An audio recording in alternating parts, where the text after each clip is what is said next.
Oh, hey you, come on, sit down.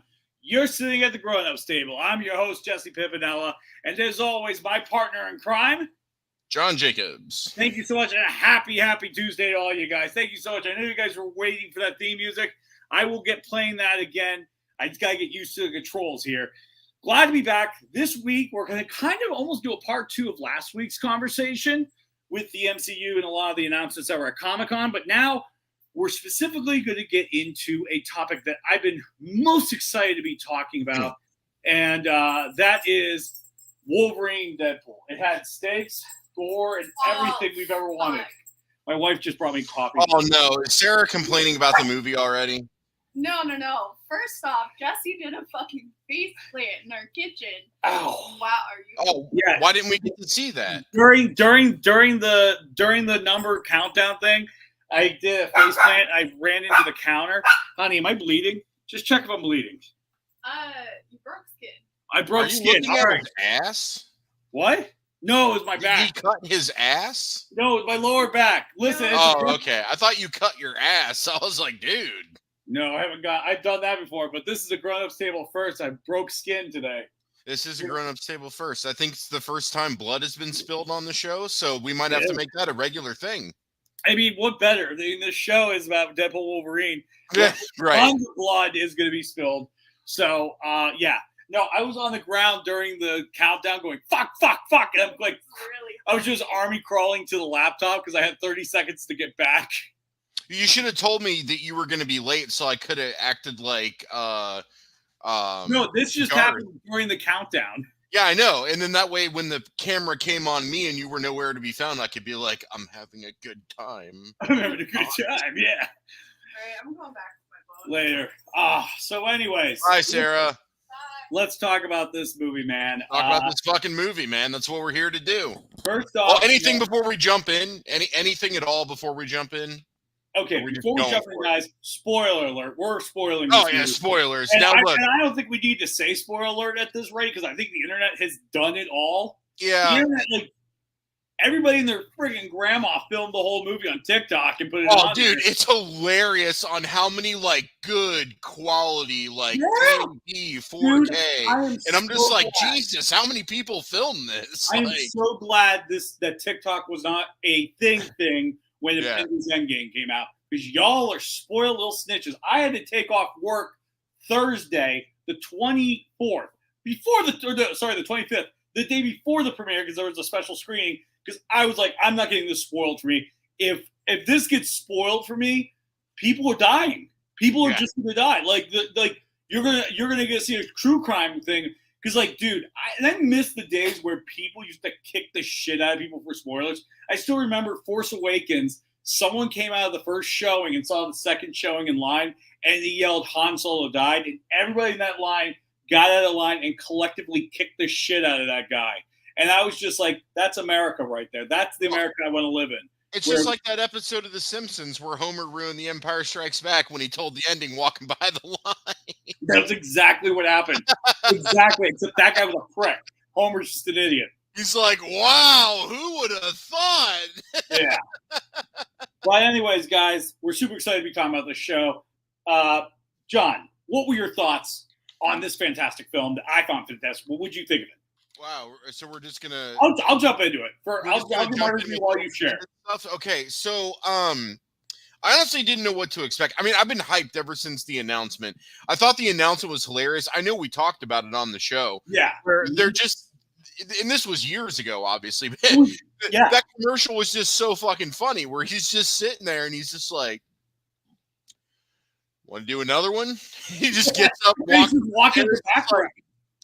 Sure. It just goes out best fucking teaser of all time. That was so that was the hype train, and it absolutely delivered. It did. You know, I know that we're going to break down certain things as we go with the discussion tonight, but just kind of a general feeling I had is it had all the Deadpool comedy, it had all the Deadpool action, it had multiverse, it had Wolverine, it had fucking Wolverine jokes from beginning to end. Oh my God, yes. It had callbacks to Fox characters I thought I'd never see again. It had two of the best fucking cameos in any Marvel movie I've ever fucking seen. And I mean, look, yellow costume. I mean, I know again we're gonna talk about it. Not only the yellow costume that we saw in the trailer, when he fucking puts the hood, dude, I went ape shit in the theater. Dude. Every single person, I was there with my daughter and my brother. Everyone was like, "Oh shit!" Like all at the same time when it happened. Like you knew business was going to happen. Now, unfortunately, that got spoiled for me. I already knew that was going to happen. I was a little bummed because I saw it last Tuesday. So people who had seen it the following weekend and the clips were everywhere. I'd already seen. I was a little bummed, but that didn't really like ruin the experience because it was fucking fantastic. I would have liked to have been a little more surprised, sure. But man, it was fucking great. And I love that their answer to comic book eyeballs just being white when they're wearing masks is to just make it a lens on the mask in the real world. And that's fucking great. I'm tired of seeing eyeballs. I don't want to see Batman's eyeballs. Just have a fucking lens over it or some shit. And the lens works. I know some people about that. There's 2 instances where it worked. Christian Bale, when he did the night vision or the sonar shit in Dark Knight, his eyes were lit up. I was like, ooh, that looks pretty cool. Yeah. And Affleck did it with the giant mega suit. And I was like, ooh, looks pretty good. And so let's do it. Let's get the lenses. I thought they did a great job with that. So it didn't look... I don't think it would have been bad without the lenses, but it's like the rug. It tied the room together. It tied it together. The lenses just really tied it all. And I was like, there it is. There it is. So there's the demonstration on how to do it. It doesn't matter how ridiculous the costume is. It doesn't matter if you don't think it would translate from book to film. It does if you just fucking do it. That's what they did. And it worked. But this movie earned it. This movie went out of its way to earn it because it did. And I think that part of earning the Logan in the yellow suit was the whole opening where Deadpool's hopping universes, which correct me on something here. So I have a gap. Okay. Yeah. So he kept Cable's time travel bracelet in the second one, but I didn't think that the bracelet allowed you to jump universes. I thought it was just time. That is such a good point. Sarah and I had a discussion about this, and actually the second movie does reveal he can. I must have missed that then. Okay. So here's the reason why. Here's the reason why. And this is brilliant, because at first I caught that, and I was like, wait, how's he doing that? That's the first thing I thought of. I was like, wait a minute, this is. I watched the second movie the night before, and here's the things I caught. He travels to a dead timeline with it to kill the crappy Deadpool. Oh, from the origins. And then he travels into what would be our universe to kill Ryan Reynolds. Yeah, to stop him from being in Green Lantern. In a sense, it demonstrated twice that he can world hop. I feel like they didn't and I'm not, okay, everybody who's watching this knows me.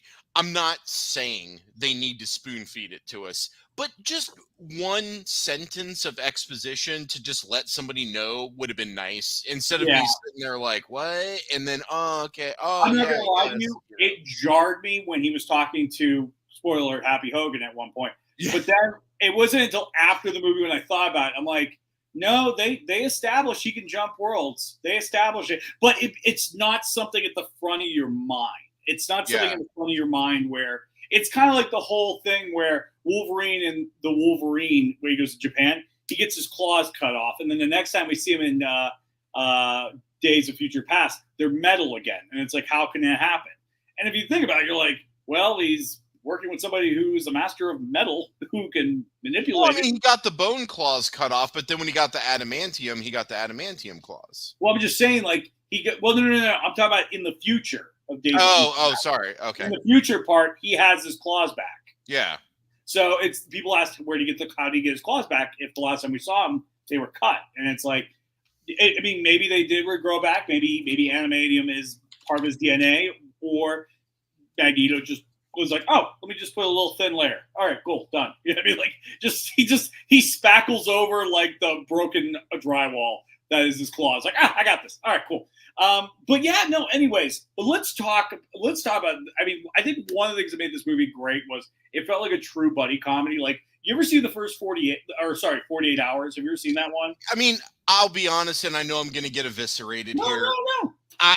I'm not a fan of those movies, not because they're bad. I never liked them, even when they were current when I was a kid. Yeah, I've seen them like once. I just never got into it. This movie really reminded me of that Nick Nolte, Eddie Murphy. There was some. There was some of it there, but I think it was kicked up for the Deadpool and Wolverine. Oh, it was kicked up. What I'm saying is that walked so this can fucking sprint like a mile. I don't know if I'd go that far, but I get what you're saying. I get what you're saying. I would. Anyways, let's talk about this. Hugh Jackman's return, man. I mean, that was the craziest thing about this movie because, I mean, a lot of people were wondering, is it going to affect the Logan storyline? Which they went out of their way and said, no, it's not going to affect the Logan storyline. And then at some points, people were like, well, what's this going to be? Is this going to be a new version of him? Will it be the same version, but from the past? You know, what was it going to be? And I think one of the things this did was it made me like this new Logan. I think that's just because of Hugh Jackman's just ability to act. Because I thought about it in past movies where they bring in like a doppelganger of somebody, and it's hard to relate. Like Arrow did that with Laurel when she gets killed off. And I never felt that connection like, oh, this is my Laurel. And then even with Loki, it came close, but the second Loki, I never felt like, that's my Loki. You know what I mean? But Hugh Jackman, to his credit, his acting, I was like, this is my Wolverine now. I agree. And that was really weird because I know it's not the Wolverine I grew up with, but I'm like, I don't care. I just like, they took the time to really make this character a character. And make you like him, give his own past trauma, all that stuff. And it was just, I think, on Hugh Jackman's part, fantastic. Especially that monologue they do in the Honda Odyssey. That was intense. The theater was hilarious. Quiet. Because that part was like, whoa. I mean, even Deadpool didn't even have a joke afterwards. He was just like, I'm going to fight you now. Yeah. He just led right into the fight. There was nothing in between. It's like, I'm okay, just going to we're fight you gonna now. now. Which that movie, top to bottom, just was really good. But what was now people could comment. I want to see what you guys, what were some of your favorite parts about the movie? What were some of your fun, favorite things? I have a shit ton of things. I'm not going to say the obvious stuff because I know that's going to be commented probably, but I will say that one joke hit me 2 days later from the movie. It hit me 2 days later. It's hard to bring this up because I feel like we're going to get into specific drill downs and segments, but I loved all of the Wolverine variants that were featured. Oh my God. Yes. They hit them all. They hit them all. Now I have to say the funniest one was when they did Short Wolverine. That was hilarious. When he hopped off that bar, he was like 14. You stuck the landing, didn't you? I was like, there he is. So I thought that was hilarious. I loved seeing the brown suit Wolverine. That was fucking awesome. And then, of course, Henry Cavill showing up as Logan in one of the universes. That was great. But I really enjoyed when he was jumping back and forth and trying to find all the Wolverines. And, in the beginning when he was desecrating Logan's grave, I was just like, I didn't know how I felt about it. Like in the first minute. Yeah, I know that feeling. I was just like, I don't like this because I feel like the Logan film should be preserved as a national treasure. Yeah. Not only is it the best Wolverine film, it's one of the best superhero films. It's one of the best Marvel films. It's just checks all the boxes. And so at first I was just like, but then he started the Deadpool shit. And then he's like, hey, his adamantium skeleton's still here. I wonder how many weapons I can make out of this. And I'm like, there it is. There it he is. just starts breaking off rib bones and throwing them, using it as like a flail with the skull. I mean, it was just perfect. murking all those I call them Time Force. All those Time Force guys, just ripping through them with Logan's adamantium body parts. And I was like, what a great send-off for Logan to have his grave completely desecrated by Deadpool, dude. He would be so pissed off if he was still alive and knew that was going to happen. He would be so angry about that. And that's why I was okay with it after a while. At first I was like, oh, and then I was like, well, if this was the comic book, which we're in the comic world, Deadpool would do this. Let's face it, Deadpool would eventually get to the grave. He would go to the grave and Deadpool out. So while some people are like, man, I'm like, that's what would have happened regardless. I felt like that would have just happened because it's Deadpool, it's Wolverine, that's what's happened. Al brings up he almost choked in the middle theater when Ryan Reynolds says anal isn't new to me, but it's new to Disney. And then that was great. That was a great joke. And you could almost hear him winking. Yeah. I think one of my favorite jokes that hit me 2 days later, and I didn't catch it at first. So, spoiler alerts, as I mentioned again, you meet the other team from the Borders. That's Blade, which, by the way, when Blade shows up on screen, the fucking room. It did. Wesley Snipes is starting to look a little old, but he held it down. I was okay with it. I grew up with Blade. So see him do it again. I mean, dude, weren't you 8 when that movie came out? Dude, I was not supervised. I was watching the movie with Sarah. I saw that opening night in the theater, bro. Sarah was like, wait, you watched this when you were 8 and 10? I'm like, yeah. Dude, but anyways, I think the one part was then you had Elektra, then you had Laura, but then you had Gambit, which was played by Channing Tatum. The joke that made me laugh so hard, days later, because I didn't catch it, was when they were all like, oh yeah, I got plucked out of my universe. I got plucked out of my universe too. But then Gambit goes, I don't even remember if I was in the universe. Maybe this was always my life. And I laughed hysterically because his movie got canceled. So it would always be the Void. Yeah. It would always be a Void. So that was probably my number one favorite cameo, and then Blade was number 2. Because Channing Tatum finally got it. He finally got it. And not only did he finally get it, but they did the fucking classic costume. And I was like, there you go. There you go. And honestly, even though I know he was approaching it from a comedic perspective and it was kind of like a cameo character, there it is. You could still make the fucking movie and we'd be all happy about it. There's your demonstration. You can do it. Make the movie. I'll show up for that.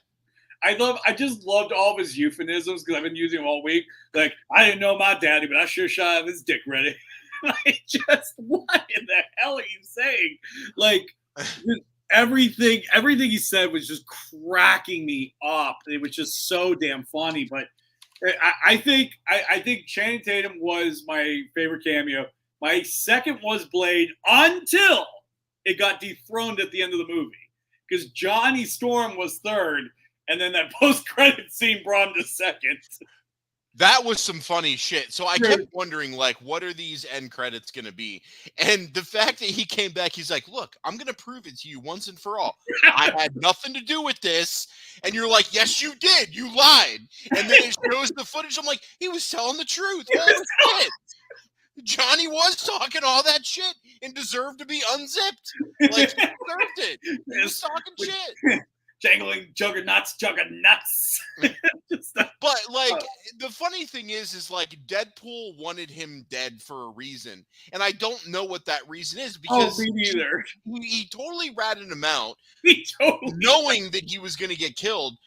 I want to know why. There's something there. It was either cut or I'm not connecting a dot, or maybe it's some obscure detail in a book or something.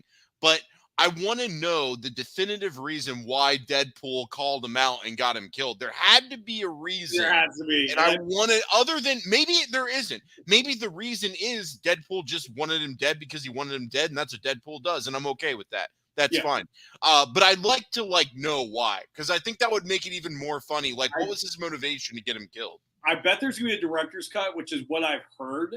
Oh, sweet. That would be heard cool. that because the reason why I heard that was because someone actually got cut from the film, and right now they want to sue Disney because they want to at least be in the director's cut. I'm so tired of actors suing studios. Like, I'm just so over it. You had Scarlett Johansson, and then you had Gina Carano, whatever, and then now you got this. It's like, god damn, just get another acting job and keep going.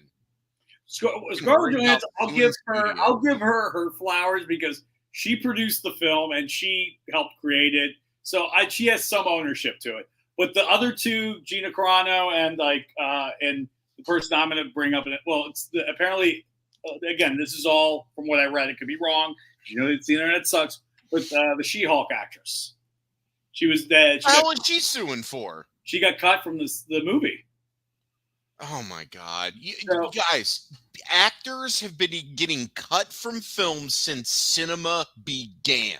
Yeah. What is this new thing where if I get cut for a movie that I was paid for, I'm gonna sue them? What the fuck? I don't know. I think some people, they get a little bit too. It's the line between I'm an artiste and all that stuff, and it's like, dude, I understand. Look, then get another artiste job. Here's the thing. I sided with Scarlett Johansson because I was like, okay, she produced the film, she helped make the film.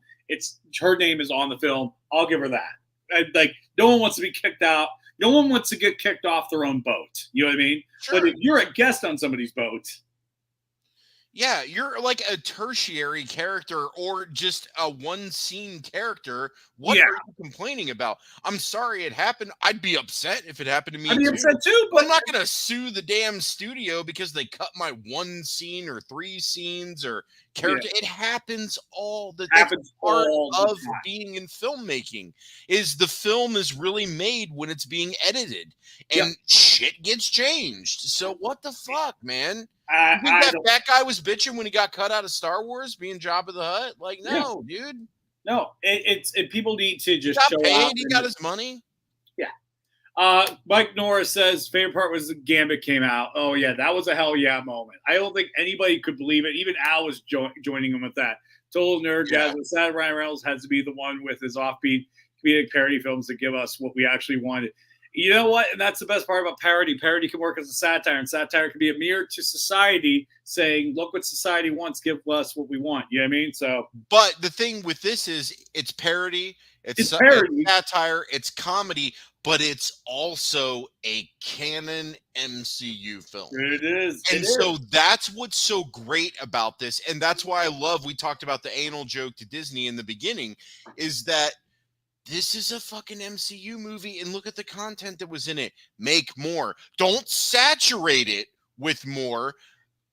Keep it in its own little club, but don't let this be the only one. Let's see what we can do with some more characters that you've either fucked up or you haven't got to yet. Because I'm kind of tired of where they're at now. And I feel like this movie might be the nudge to kind of go in different directions. I think it is. That's what I was going to talk about. Two things to help us move to the next thing. Because this movie, in my opinion, and Sarah and I both said it, we're like, as much as we did like this particular movie, this is what Multiverse of Madness should have been. Yeah. Well, Multiverse of Madness should have been a series, not a film. That way you could do an episode in each universe, build the story arc. I would argue it could have been a movie. I would argue it could have been a movie, and Ryan Reynolds just proved it. I mean, it could, but I think that way they could focus more on variants and other universes and shit like that. What I'm saying is, I felt that Avengers level energy when I was watching this movie. People were hootering. The last couple times I've been to a Marvel movie where people were audibly cheering. Yes, I agree. Yes, there were people cheering in our theater. I was one of them. So that brings up the question, what does it mean for the MCU? I think one of the nice things about this movie is it had to sit down with its audience and says, hey, look, the multiverse is not working out. Mm-hmm. And which I thought was, which I like about this movie is it was Marvel kind of having Community season 4 talk. where they're like, oh, that was the gas leak year. Like this was them having their gas leak year and saying, hey, yeah, we need to get back on track. We need to worry about story. We need to worry about content. We need to worry about this.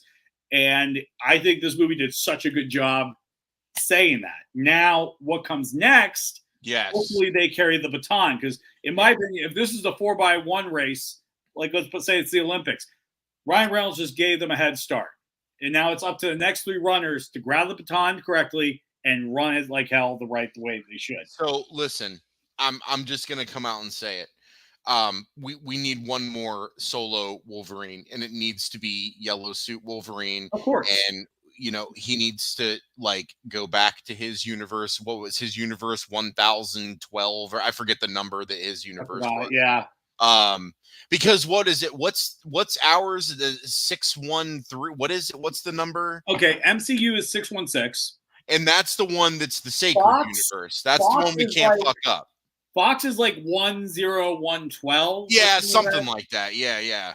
And then I don't know which one our new Wolverine's from. But yeah, no, I think doing a movie like that would be fantastic. And it needs to be post Deadpool because he got his redemption.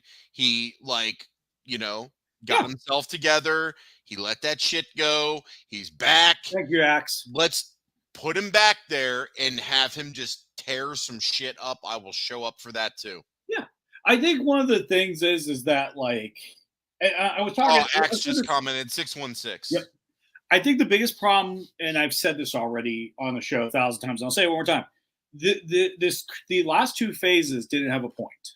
They just didn't have a point. And I will say this: First phase, let's get the Avengers together. Boom, Avengers movie. Second phase, let's fracture the team a little bit. Boom. By Age of Ultron, you can see the rift between Tony and Steve starting. They're fighting. They're not getting along really well. And then the third movie, the third phase, let's break them up. Yep. Let's have them lose big time, and then let's bring them back together for the big win. Yeah. Boom! What a great 3-act arc right there. The fourth one was trying to be an epilogue.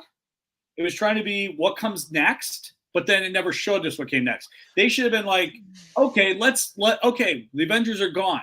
We need to step up. Let's have a threat that's coming our way. Maybe something that's 3 or 4 leagues under Kang, since that's the way they wanted to go. And then, no. I'm not saying that's the right way to go, but I'm saying like they should have had an Avengers movie sooner, not 18 projects where nothing happened. Sure. So I'll agree to that, but I think there was also a failure because they didn't introduce Thanos. He didn't even get seen until phase 3? I think the beginning of phase 3 was the end of phase 2. Avengers.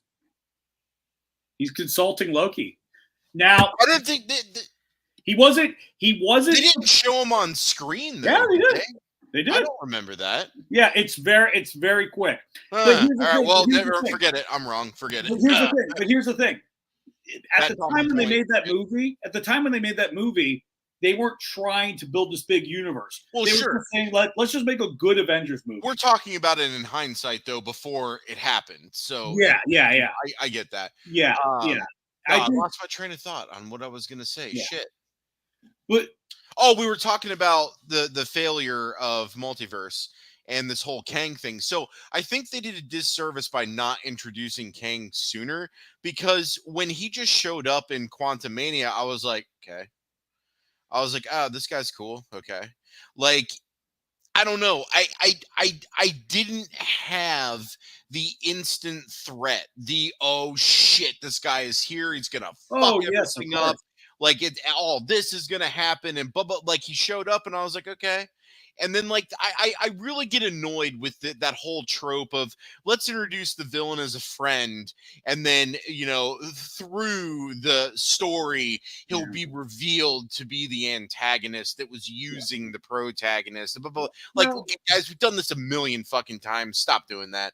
But I think if they would have introduced him sooner, they could have done more with him. But waiting halfway through? Multiverse. No. Sorry, you're talking about. No, he's in phase 5. That's phase 5. So he only shows up in phase 4. Okay, yeah, and that's it. Yeah, he only shows up phase 4 for Loki. That is it. That is Okay, it. sir. I'm okay. You're right. I looked up the map of the phases. I was like, he's wrong. Nope, you're right. Yeah. No, my point is, when you look at the times we've I seen was wrong. Thanos, we saw him a few different times. We saw him in the first Avengers where Loki is kind of talking. He's going to get the Chitaurian army. Then we see him briefly in Guardians where I was going to say, isn't Rowan talking to him or what? Yes. And then we see him again when he gets the gauntlet or the whatever gauntlet in Avengers Ultron. But every time we seen him, there was this nice slow build. It wasn't and the ball changed every time. But the problem with Kang was, okay, the first time we ever see Thanos in action, he beats the fuck out of the Hulk at the top of a 3-hour movie. Yeah.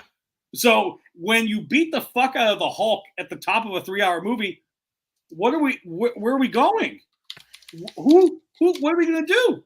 Like, that was the perfect oh shit moment. Because, like, if you remember how Infinity War begins, they didn't have the music playing during the Marvel logo thing. They were just, you already heard dialogue, explosions, people. Just jumped right in. It was very dreadful, but they built him up that way, and that was the best I agree. part. Absolutely. And I just wanted to echo what you're saying, because you're absolutely right. Multiverse wasn't terrible. Now, I don't think Multiverse was terrible. I don't take it that way either, but it wasn't good, but it wasn't terrible. This was just an overhyped movie, I felt. They were trying to say it was an Endgame level movie, because every movie after Endgame came out, everybody says the best movie since Endgame. That was one. They're always going to say that because they want to sell tickets. They want to sell tickets, yeah. But anyways, no, I agree. Comment to us. I agree to the creative freedom things. I agree with all that 100%. But yeah, you're right. It's just you didn't read the comment. Oh, I did. I was answering the question. Yeah. I thought you were going to recite it to us. Oh, no. Normally we read the comment. Okay, sorry. Multiverse wasn't terrible. I questioned how much creative freedom Sam Raimi was allowed to have. Marvel might have shackled him, and here's the list of approved characters you could use. He wasn't the first director on the project. The shocker for me was that not having a Tobey Maguire cameo in Sam Raimi's headed Marvel film. But now you're talking about clear red tape with Sony. Yeah. The thing with Sony bureaucracy. But also, I mean, look at the fact that Deadpool. It's so funny he said that that red tape with Sony. Do you know whose picture cameo did not show up in Deadpool Wolverine? What? Tom Holland's. Did you notice that he was cut out of a picture? Not cut out of a picture. Yeah. Happy Hogan's office. Happy Hogan's office, right? Yeah. I love that scene, by the way. There's a scene where that picture of him and Peter and Tony, and Tony's mask is covering. Yep, here it is. They set the Iron Man helmet in front of the picture. I wonder if they did that because they couldn't. Because of his, I don't know. I can't. I was looking for the picture, but I can't find the picture. I think I know what you're talking about. I just don't remember it. Axe brings it up. Yeah, I wonder if that was a Sony thing. They're like, if we use the Sony character, we're gonna have to pay the money. I wonder. And they also went out of their way to poke fun at everybody, so that wouldn't surprise me at all. Oh yeah. Because it was so funny. But also some people say it could be because Peter is technically still forgotten after the events of No Way Home, which again, I still debate the spell and what I think about that, but that's another thing I'm going to digress. Wouldn't that have been something to have fucking Spider-Man show up in this, that he got cast out into the void because everybody forgot him? Missed opportunity right there. Ooh, that would have been. Now, I feel like there would have been the three of them competing, but three leads might have been funny as hell. But Spider-Man in the middle of their shit, that would have been funny, man. There's a storyline with Spider-Man and Deadpool that my wife has read that I haven't had a chance to read.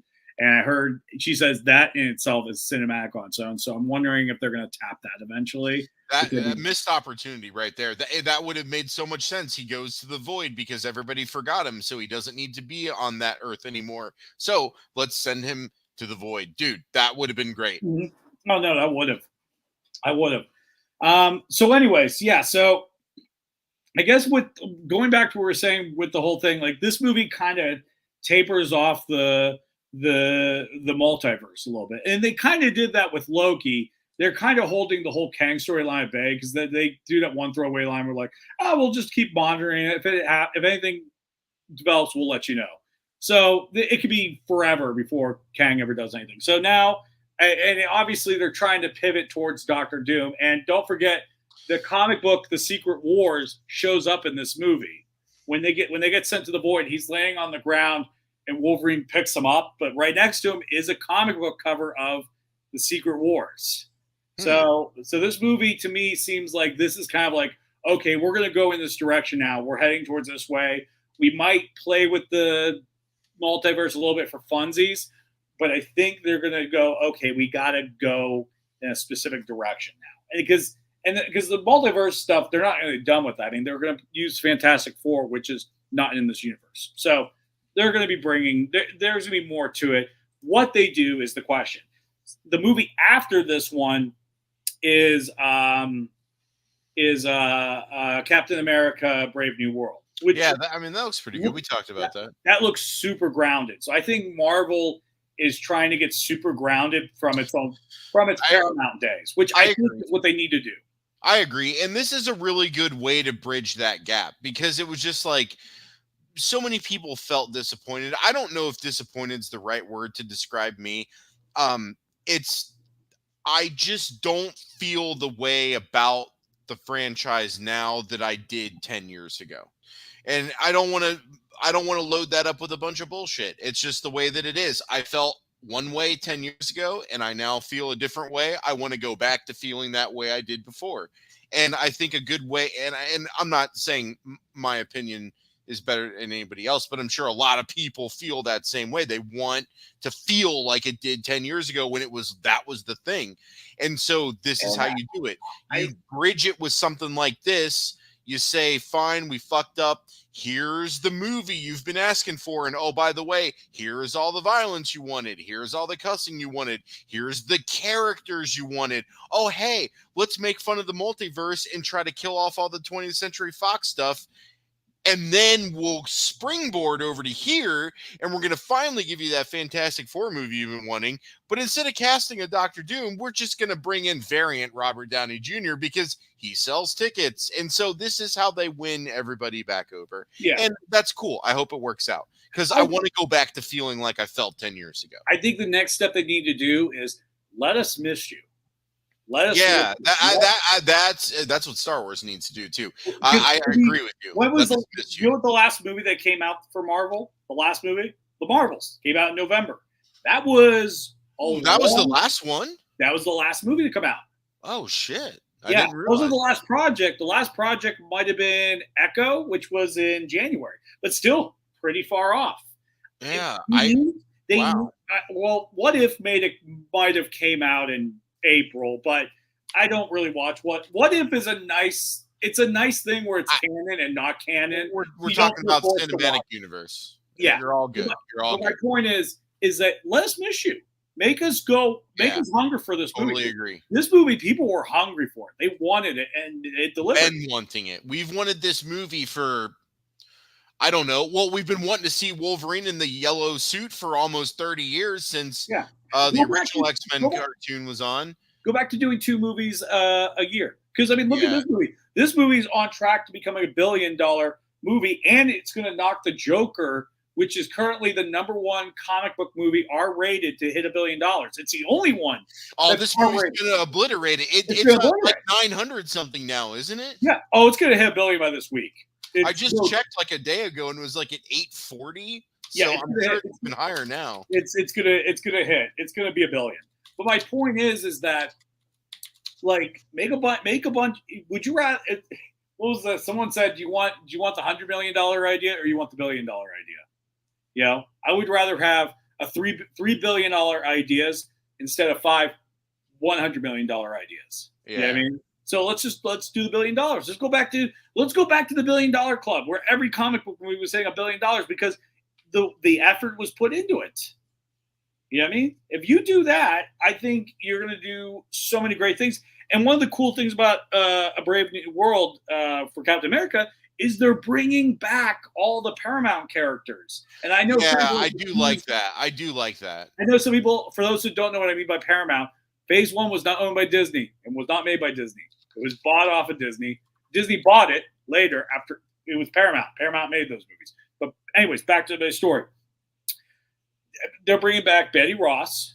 They have to recast William Hurt. Obviously, he's dead. And they're going to have Harrison Ford. You're going to have Stern. Daniel Stern come back, who is leader. So it's bringing a lot of excellent storylines here. You know, it's bringing back some stuff, and I think if they really focus on that, they could do a lot of good stuff. Make a really grounded spy movie. You know what the really cool part about Captain America: Winter Soldier was? It's an espionage movie. I don't classify it as a comic book movie. It's an espionage movie. It's you find a splintered fracture of the government that is betraying it. It's Hydra. It's infiltrating. But it's a Captain America movie. But it's Captain America in an espionage movie. And I think that's what made that movie so special. I'll let you have that. Oh, come on. I'll let you have it. Come on. You don't have to let me have it. I mean, I wouldn't go out and say I don't want to start the. I say that in a good way. I get what you're saying. I think saying it's an espionage movie first is a bit of a stretch, but that's why I said I'll give it to you because I don't want to argue about that. I'm just saying there's a decent movie with a decent storyline where something is happening. And I think if they get back to doing that, I think that's what will make a good story. That's what will make a good movie. I mean, at the heart of this movie is very simple. This movie is super simple, which, by the way, everyone's like, are anchor beings real? I'm like, no, they're not. It's a gag joke. It's a joke about how if your moneymaker dies in the franchise, your universe is dead. You're done. Yeah, right. Exactly. It's such a funny ass joke. Everybody's like, "Oh, is that a real thing?" I'm like, "Yeah, no, it's not. It's a joke." But anyways, so just for an update on box office, for whatever reason I can't find what it is as of today, but as of 2 days ago, it was already at 824, and it was less than 2 weeks old. So I mean, that is amazing. This has never happened with a comic. I mean, that is so, say what you will, but this put butts in seats, and it put a lot of butts in seats. We went on a Wednesday afternoon, and the theater was at least a quarter, if not a third, occupied on a Wednesday afternoon. This movement also also this movie was an event. It was an event level. It absolutely was. That's what's going to put people back in seats in movie theaters, event level movies that get people hooting and hollering like they did. That's what we want to see. Yeah. And I think that's why break it down to 2 movies. Break it down to 2 movies a year. Because I think you can make 2 groundbreaking movies a year. Making 4 groundbreaking movies with 3 television series on the side, that's going to be a little harder. Mm-hmm. I think, it's coming back a little bit, quality over quantity. Mm-hmm. And I think they're going to be fine. I think we're going to see a recovery renaissance of the MCU universe. I'm for it. So, I'm for it. And listen, because the problem is, like I said, these phases haven't been building to anything. And I think because that's the thing. If they build to something, it builds to this wonderful. Every phase built to an Avenger style movie. You know what I mean? We're like, oh, and that's it. Just to the point that we're saying with the event, that needs to be an event. That can't be like the standard. It has to be an event. No, we need to go back to these things mattering. There's proper buildup. It's an event. There's not an oversaturation. Slow down on your shit. Let's reevaluate what we're doing with the shows, and let's work to get back to how things were. Not saying we have to go back in the past, but it's just not working now. So why not go back to what was working? Now let's talk about this. Maybe hire some writers that know the content. Just a thought. But now here's the thing. Now that this shows Disney, hey, we want this type of content. You didn't stumble. You won gold with us. What other R-rated movies can we see? You know what I mean? And better yet, what maybe PG-13 characters that can be R do we want to see? You know what I mean? Because obviously we don't want a PG-13 Blade. Let's be honest. We don't want so I think like Deadpool, Blade, obvious. If they do give us a yellow suit Wolverine film, Let's do that R. Give it R. Logan worked. We don't have to talk. We don't have to discuss that. I would like to see an R-rated Ghost Rider. Yeah, I'd be down for that. You can lean into the horror. Yeah, and why don't you throw up? Actually, you missed Axe's comment. Oh, about sorry, Spider-Man. Yeah, Poole. Yeah, reacting to Chris Evans cussing would be. Oh yeah, that would be hilarious. Yeah.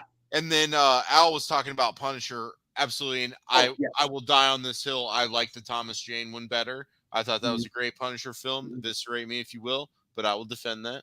Yep. No, that would be great. Like, what's the one team, the Midnight Suns or something like that? I might be screwing that up. It's like a lot of the dark heroes. Sun, Marvel. It's like a team of Marvel characters. That would be pretty cool to see, like them all together. You got like let's see, Lilith. Where's the list? Come on, where's the list? Yeah, you got Blade. You got like Morbius. A good Morbius. I mean, I wouldn't hate a good rated R Morbius that doesn't have Jared Leto in it. Yeah, just a good actual. Carry me to the restroom. I need to remain in character. What a jerk! Get out of here, man. Yeah, what a dick. Yeah, because that sucks. Because Morbius is a pretty interesting character, and I would love to see. Do it again. Try again. What? I just meant Morbius. Try again. Do it again. Try again. Do a better one. Do a better one because I mean, look at it like this. We had a crappy Deadpool at one point, and Ryan Reynolds said, we're going to make this good. And he leaked that video. Yeah. Even though he won't admit he did it, he did. And I don't think it matters. I wish he would just admit it, but he won't. But X-Men Origins was a rough time to see that. And he prevailed. Like, here's the thing. Deadpool, the movie, him bringing Deadpool to screen was a long process that started in 2005 or 2004 because he played the character Hannibal King in Blade Trinity. And a lot of people said, you played that like Deadpool. You should be Deadpool. Okay, and so that's where the inception. His character was like the best part of that movie. Yeah. I mean, he plays as Deadpool, essentially. You know what I mean? So he's always been that character. He always has. Which I love I love it. I'll read that in a second. I loved his reasoning for that because someone asked him about that. You're like, what? You want to see me play some Russian painter in a biopic? Is that what you want from me? I was like, all right, fair enough. That's a fair answer. They cut the best scene out of the theatrical release of the Thomas Jane Punisher. Blew my mind when I was actually saw it on network TV one day. What are you talking about, Al? What scene? I saw that in the theater on a sneak preview like a week or two before it released. It was awesome. No, sometimes network TV cuts, they get like extra scenes. Yeah, I know. Superman 3 has a bunch of added scenes for time. I'm aware. I've seen them, but I don't remember the one that Al was talking about. Al, bring it up to us. I want to know what it is. So I was just kind of looking at characters, thinking of who would I want to see in a legitimate rated R. So it's not like for shock value or just story value. I'm like, I want something that could actually work with the R rating if it was done in a way that wasn't like exploitive, right? So I really think we could get that rated R Doctor Strange film, that rated R actual horror Doctor Strange film. I feel like we could get that and people would like that. Oh yeah. Let's do that. That's the one I'm going to throw in for our question here. Let's do that because for a while that was being talked about and then it didn't happen. Let's make that happen now. Yeah, and people want it. People want to see which to the one credit that we're kind of getting that movie in a different property. Because apparently there's a new Hellboy movie, which it doesn't look that great. But I'm interested because they're leading into the horror element. So I'm like, all right, let me see what this is. Yeah, I mean, I am interested. I mean, I'll watch it, but I'll watch it. Yeah, I mean, I'll watch it. I'll watch it. Yeah, I wasn't watching. I'll watch it, you know. But no, I just want to see like some really like dark storytelling that because like one of the things I love about Punisher, Deadpool, all those movies is it dealt with the seedy and unglorious parts of the because like Iron Man, Captain America, there's glory around their crime fighting. There's glory. There's world saving. There's this. There's that. But then, like, you open with Daredevil season 1, he's stopping traffickers, women getting put into containers, and it's like you don't see that any of the other heroes doing that. It's really dark. You see Luke Cage dealing with police brutality. You see Jessica Jones dealing with sexual assault. You see a lot of this dark stuff that's not pretty because these heroes, there's no glory in what they do. You know what I mean? Like Daredevil is a kind of a tortured character. You know what I mean? They all are to some degree, sure. I mean, all heroes are tortured to some degree. Absolutely. But I mean, like, like Daredevil's not going back to Daredevil's not going back to his Avengers compound where he can relax. Because Tony Stark's been bankrolling the hot tub. It looks like one of those, like, you ever seen those baseball locker rooms? They have the water jets and all that stuff. Oh yeah, dude, the heating tubs and the cooling tubs. I feel like that's at the Avengers, at the Avengers compound. Like, all right, we just saved the world. Everybody get in their tubs. So I actually have one more to submit for approval. Okay. Punisher, Spider-Man. Let's do that. Let's do that as a rated R, cop action, not drama, but not thriller. Maybe like something in between, but a little bit of lightheartedness. I don't know. It's like if it was done correctly, I feel like a Punisher Spider-Man film could totally work as a well done rated R film. It can be done. I mean, if you look at the animated series, they had 6-episode runs like that where he would work with the Punisher. It can be done. I want to see that. I think that would be awesome. And if people are like, well, why would they use animation for the movies? Matt Murdock was Spider-Man's lawyer in the animated series, and they did that with the movies. So it's a great template. It works. It's okay to pull from stories. You don't always have to reinvent the wheel. You can add your own flair to it. Yeah, it's fantastic. But no one has to reinvent the wheel with storytelling. Like it could be maybe the Punisher wants to kill somebody who he probably knows is an actual villain, and Spider-Man is trying to save him because, hey, I don't believe in killing someone. And then, something to that nature. Or maybe Spider-Man doesn't know. Maybe for some reason Spider-Man has been framed for something. Peter Parker was framed for something, and the Punisher is trying to kill Peter Parker. I like where you're going with this. They can play with a bunch of stuff. They can play with a bunch of stuff. My point is, I'd show up for that. Yeah, because we watched No Way Home a couple days ago, and we were looking at like what can happen now. I mean, like Peter's world can turn upside down in a heartbeat. You kind of almost in a fun way rebooted his movie franchise. Well, yeah, because it kind of like created almost like a prequel to like how did he get up to this Spider-Man? Look, yes. He actually started out over here in this universe that you didn't even fucking realize was his real origin. And then he had all this tech and all this and blah, blah, blah. And then this happened. And then he regressed and became this Spider-Man and then got old. You're like, I don't know. I think it could be more like a prequel, maybe. Yeah, no, it's something like that. I would be down for that. Here's something. The scene when he makes the dirty cop, he sold him out to the mob. Oh, wow. And he hands him, I can't say it out because I don't want to get flagged, hands him a loaded, and says, either you do it or I do it. It's extremely uncomfortable. Yeah. I mean, that'd be cool. Like, that's serious. That's what I'm talking about. Like, add some of that intensity, to get the R rating. So, I think that'd be good. Did you also catch in this movie, we had the one villain from Thomas Jane was in Deadpool and Wolverine. Who? Yeah, I know. It blows your mind. It's a blink and you miss it. The Russian. Well, I saw the guy. I thought that's who that was, but that wasn't Kevin Nash, was it? No, it wasn't Kevin Nash, but that's the Russian. So I thought that when I saw it, I was like, well, that's the Russian. I'm like, well, wait a minute, that's not Kevin Nash. So then I didn't know if it was a different character or not. Yeah. I assume it was Thomas Jane's Punisher that got killed off. It caught my eye, and that's what I thought too. But then I was like, well, that's not Kevin Nash. So then I was like, I don't know who this character is. Mm-hmm. Yeah. So I noticed that. So that was pretty cool though, because then also they had Bullseye. Because the one black guy was Bullseye. I didn't recognize it until I saw the belt, and it had the little blades that he throws in the Daredevil movie. So I mean, they recasted people because obviously they probably couldn't get everyone back. I mean, they couldn't even get the Juggernaut back, and it's so funny. Only 2 people have ever played the live action Juggernaut, and funny enough, the one actually was in this movie. Ryan Reynolds plays the second one. Which I was what? Juggernaut. Yeah, look up Deadpool 2. He plays the Juggernaut. I don't remember that. Yeah, he plays the Juggernaut.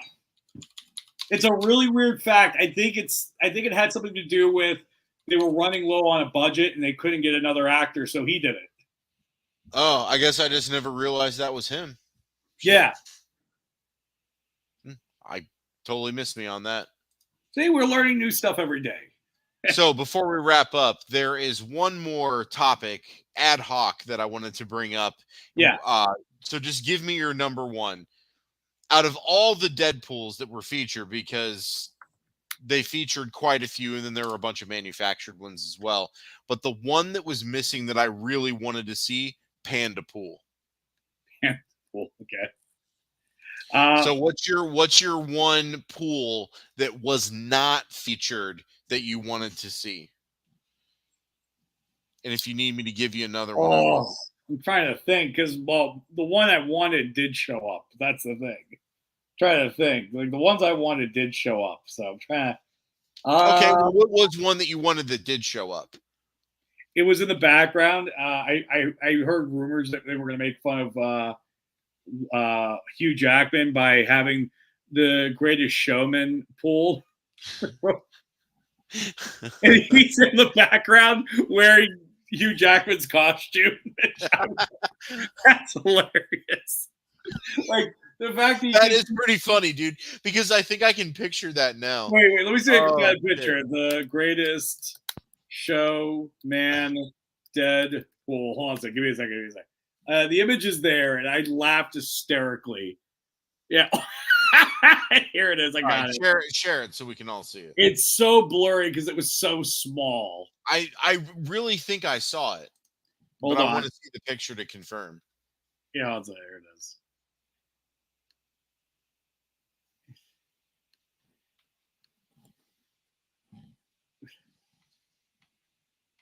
Here it is.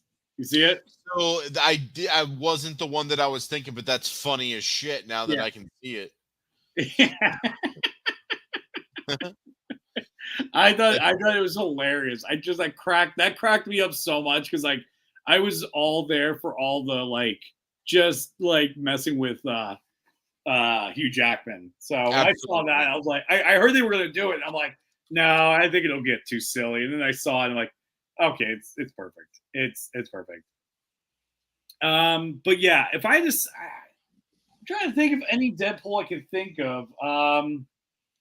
No, I think I got my Christmas list. What was the Deadpool you said you were missing? Panda Pool. Yeah. Which, hey, you never know. Maybe in the director's cut we'll get that somewhere. But I think but here's the thing. I think it's gonna be hard to make money in China if you have him killing a panda bear. Probably, dude. That's probably why they wanted to hit that market. You're right. Hit that market, man. Robbed of a good character for profits. Boo. Oh, also the dude in the Juggernaut suit was the steroid guy as well and Free Guy. So the one that was in Deadpool Wolverine, that was I thought that guy. Oh, okay. I know who you're talking about. Yeah. Too bad they didn't show Deadpool from Origins. Well, I mean, technically he was killed off. So that's a good one, Dylan. That's good. Yeah, but they killed him. Oh, yeah, you're right. Yeah, because he did go back and kill him. He killed himself, which I love that puts him down, the bullets to the head. But no, overall, I was very impressed with all the one thing I was so glad I did not want them to do, and they didn't do it. I was so happy. I didn't want Taylor Swift to be Lady Pool. Yeah, I'm glad that was just a rumor. I just think it would have distracted from what was going on. I think it was important to them to maintain the focus on Deadpool and Wolverine's relationship. And if they had another lead in there, it definitely would have kind of interfered. That's why I think they handled all the cameos and the secondary characters well, because they never really stole the spotlight from Deadpool and Wolverine. No, and they I did. think that's why it worked too as the buddy comedy. So if they had brought a character like that in, I think it might have pulled away from some of that, and it might have ended up being a different film. So I'm glad they stuck with what they did, and we got what we got. Did you also catch Matthew McConaughey? No. He's in the movie. Who is he playing? Cowboy Pool.